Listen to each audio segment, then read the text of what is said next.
About 2 weeks ago, I went out to see a client in his workshop. He's a mechanic, and driving up to the workshop, it was very clear that he runs a really neat mechanical workshop. The hoists were all working with people working there.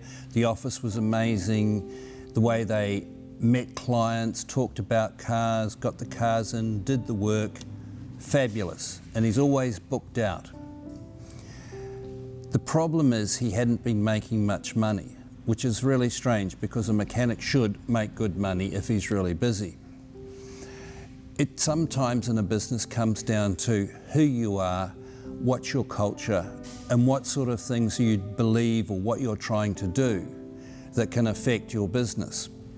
So we were spending time, I was there with an accountant working with our clients, going through setting up systems so we could measure the business, improve the business. And at one stage I decided to spend time with him alone. I said, we need to go away and have a coffee and have a chat.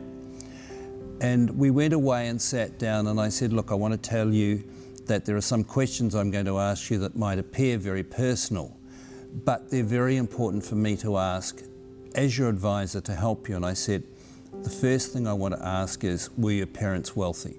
It's a funny question, but it's important. And he said, no, they weren't. And then he told me the story of his childhood and growing up and all the sorts of things that influenced him in his life. He did do his training and then he went to want to work with kids on the street for 3 years. So he worked on the street with homeless people in the city of Melbourne. And then after that, he worked for the Salvation Army for 2 years. He's a really lovely guy and he's got so much passion for people and he always wants to give back into the community. And in talking to him, I realised that one of the faults he had in the way that he was running his business was that he was trying to give back at that point rather than the point after he had run his business. So I had to explain to him that people who drive cars have a responsibility and they are accountable for keeping those cars safe and drivable on the roads for their family and other people on the roads, and they're responsible to maintain them so that it doesn't get expensive to fix them.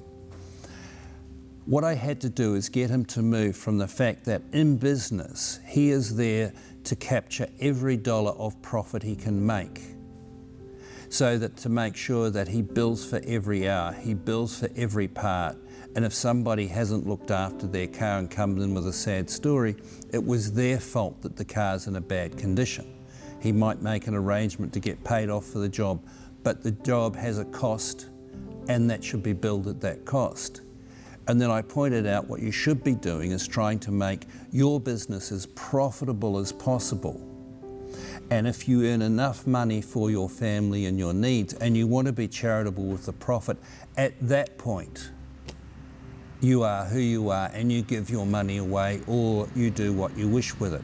You don't bring that particular part of your culture into your business. And this is where I'm starting with this butler service video. I think that the first thing you should do when you want to start reimagining your business, you should think about who am I, what's my behaviour, and how does this affect my business?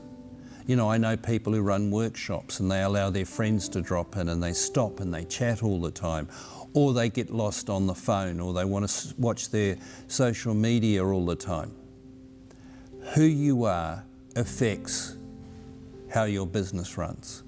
You know, a lot of people I've seen in business, you know, they just won't bill hard enough and they just won't push themselves enough because somehow they actually believe they don't have the right to be wealthy. You know, there's that standard line about what's the difference between a wealthy plumber and what's the difference between a wealthy plumber and a poor plumber? And the answer simply is that the wealthy plumber remembers to write the invoices out. So the first thing in trying to improve your business is think about who you are. Think about those things that is part of your culture that you need to change so that that business person might be a bit different to that person you are outside that, because that business person is there to have a good business and make as much money as they can. I don't think you should be ashamed if you're wanting to make money, to make more money. You're not ripping anybody off if you're making a profit. You're not ripping anybody off if you're not scared to charge the most your market will charge. If you can get $110 an hour, charge it. If you can get more, why not? You only rip people off when you do a bad job.